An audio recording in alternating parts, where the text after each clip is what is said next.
Good evening. My name is Quinn, and I am a bookseller here at the Reading Room CLE. This is our proprietress, Cha-Cha. She's going to have her dinner tonight and listen to a story called Tom Edison's Shaggy Dog by Kurt Vonnegut.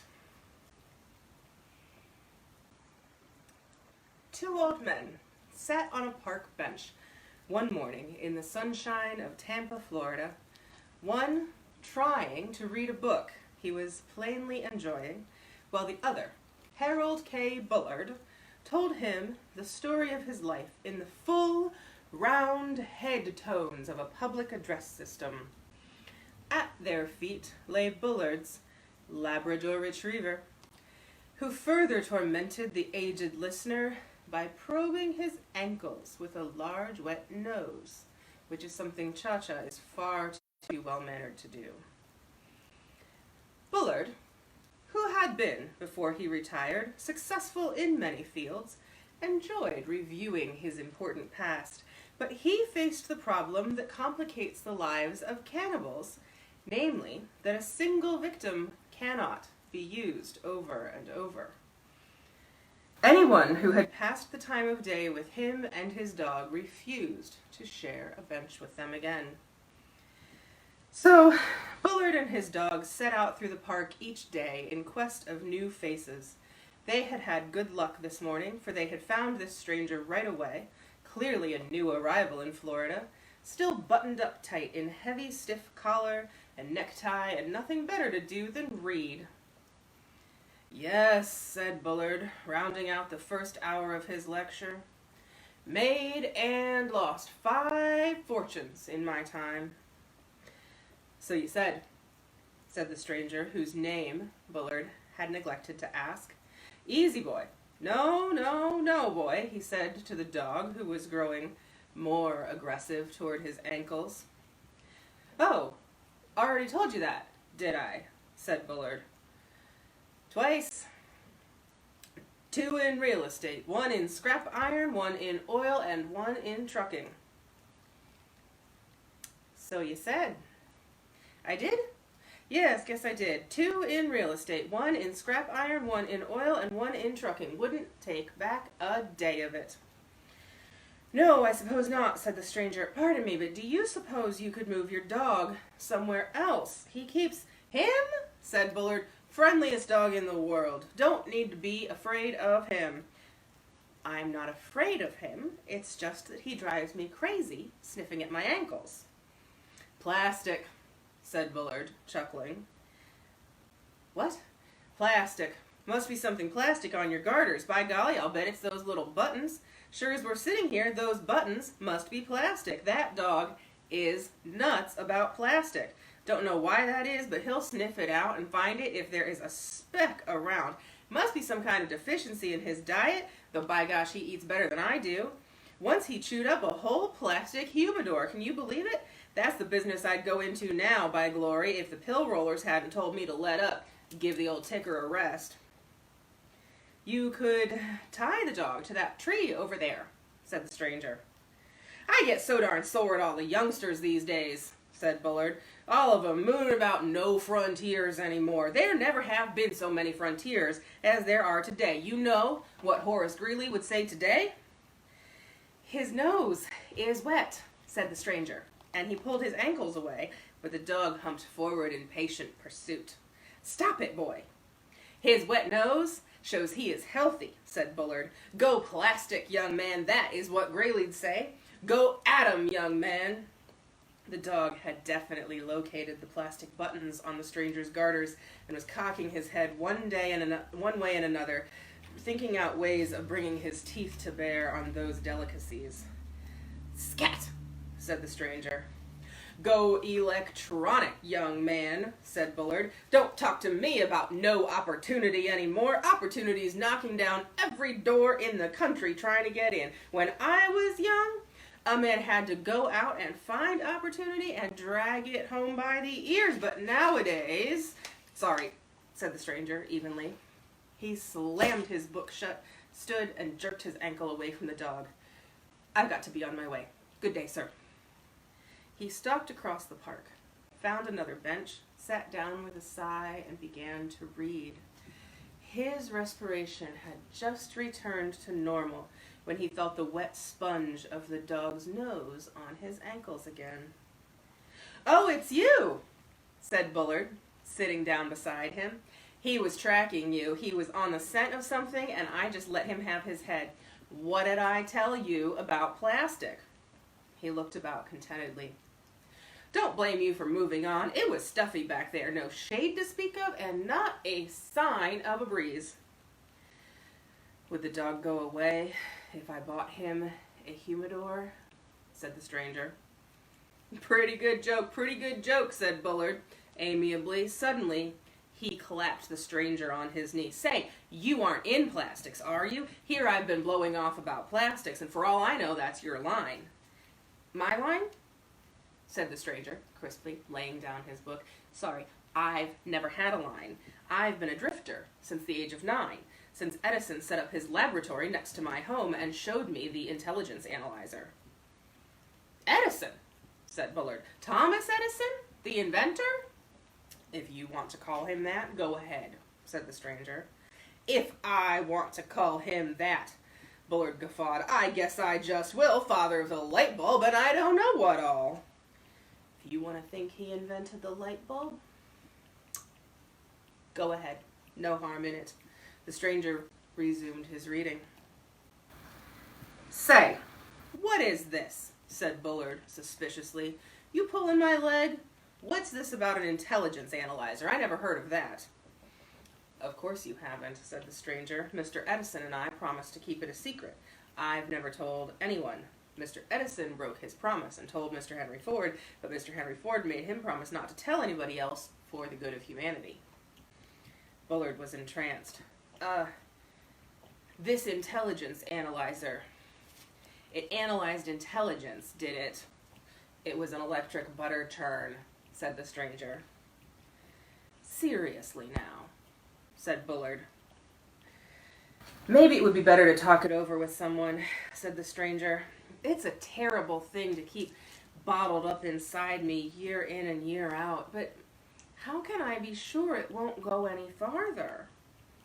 "My word as a gentleman," Bullard assured him. "I don't suppose I could find a stronger guarantee than that," said the stranger judiciously.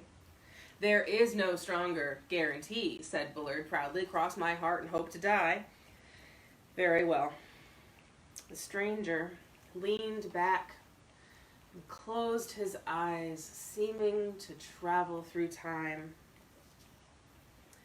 He was silent for a full minute, during which Bullard watched with respect. "It was back in the fall of 1879, said the stranger at last, softly. "Back in the village of Menlo Park, New Jersey. I was a boy of 9. A young man we all thought was a wizard had set up a laboratory next door to my home, and there were flashes and crashes inside, and all sorts of scary goings on. The neighborhood children were warned to keep away, not to make any noise that would bother the wizard. I didn't get to know Edison right off, but his dog, Sparky, and I got to be steady pals. Dog a whole lot like yours, Sparky was, and we used to wrestle all over the neighborhood. Yes, sir, your dog is the image of Sparky." "Is that so?" said Bullard, flattered. "Gospel," replied the stranger. "Well, one day, Sparky and I were wrestling around. We wrestled right up to the door of Edison's laboratory. The next thing I knew, Sparky had pushed me in through the door, and bam! I was sitting on his laboratory floor, looking right up at Mr. Edison himself." "Bet he was sore," said Bullard, delighted. "You can bet I was scared," said the stranger. "I thought I was face to face with Satan himself. Edison had wires hooked to his ears and running down to a little black box in his lap. I started to scoot, but he caught me by my collar and made me sit down." "Boy," said Edison, "it's always darkest just before the dawn. I want you to remember that." "Yes, sir," I said. For over a year, my boy, Edison said to me, I have been trying to find a filament that will last in an incandescent lamp. Hair, string, splinters, nothing works. So while I was trying to think of something else to try, I started tinkering with another idea of mine, just letting off steam. I put this together, he said, showing me the little black box. I thought maybe intelligence was just a certain kind of electricity, so I made this intelligence analyzer here, and it works. You're the first one to know about it, my boy, but I don't know why you shouldn't be. It will be your generation that will grow up in the glorious new era when people will be as easily graded as oranges. I don't believe it, said Bullard. May I be struck by lightning this very instant, said the stranger, and it did work, too. Edison had tried out the analyzer on the men in his shop without telling them what he was up to. The smarter a man was, by gosh, the farther the needle on the little indicator in the little black box swung to the right. I let him try it on me, and the needle just lay where it was and trembled. But dumb as I was, then is when I made my one and only contribution to the world. As I say, I haven't lifted a finger since. What'd you do? Said Bullard eagerly. I said, Mr. Edison, sir, let's try it on the dog. And I wish you could have seen the show that dog put on when I said it.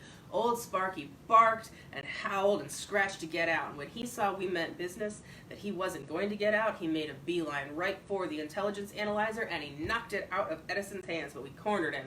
And Edison held him down while I touched the wires to his ears. And would you believe it, that needle sailed clear across the dial, way past a little red pencil marker on the dial face. The dog busted it? Said Bullard. Mr. Edison, sir, I said, what's the red mark mean? My boy, said Edison, it means that the instrument is broken, because that red mark is me. I'll say it was broken, said Bullard. The stranger said gravely, but it wasn't broken. No, sir. Edison checked the whole thing, and it was in apple pie order. When Edison told me that, it was then that Sparky, crazy to get out, gave himself away. Ow, said Bullard suspiciously. We really had him locked in, see? There were 3 locks on the door, a hook and eye, a bolt, and a regular knob and latch. That dog stood up, unhooked the hook, pushed the bolt back, and had the knob in his teeth when Edison stopped him. No, said Bullard. Yes, said the stranger, his eyes shining, and then is when Edison showed me what a great scientist he was. He was willing to face the truth, no matter how unpleasant it might be. So, said Edison to Sparky, man's best friend, huh? Dumb animal, huh? That Sparky was a caution. He pretended not to hear. He scratched himself, bit his fleas, went around growling at rat holes. Anything to get out of looking Edison in the eye. Pretty soft, isn't it, Sparky? Said Edison. Let somebody else worry about getting food, building shelters, keeping warm, while you sleep in front of a fire, or go chasing after the girls, or raise hell with the boys. No mortgages, no politics, no war, no work, no worry. Just wag the old tail or lick a hand and you're taken care of. Mr. Edison, I said, do you mean to tell me that dogs are smarter than people? Smarter? Said Edison. I'll tell the world. And what have I been doing for the past year? Slaving to work out a light bulb so dogs can play at night. Look, Mr. Edison, said Sparky. Why not? Hold on, roared Bullard. Silence, shouted the stranger triumphantly. Look, Mr. Edison, said Sparky the dog. Why not keep quiet about this? It's been working out to everybody's satisfaction for hundreds of thousands of years. Let sleeping dogs lie. You forget all about it. Destroy that intelligence analyzer and I'll tell you what to use for a lamp filament. Hogwash, said Bullard, his face purple. The stranger stood. You have my solemn word as a gentleman. That dog rewarded me for my silence with a stock market tip that made me independently wealthy for the rest of my days, and the last words that Sparky ever spoke were to Mr. Thomas Edison, try a piece of carbonized cotton thread, he said. Later, he was torn to bits by the pack of dogs that had gathered outside the door, listening. The stranger removed his garters and handed them to Bullard's dog. A small token of esteem, sir, for an ancestor of yours who talked himself to death. Good day. He tucked his book under his arm and walked away. That story was by Kurt Vonnegut, who is one of my favorite writers. Cha-Cha says he's one of her favorite human writers, and you can find his books on our website, www.readingroomcle.org, or wherever books are sold. We'll be back tomorrow night with another story. In the meantime, keep reading.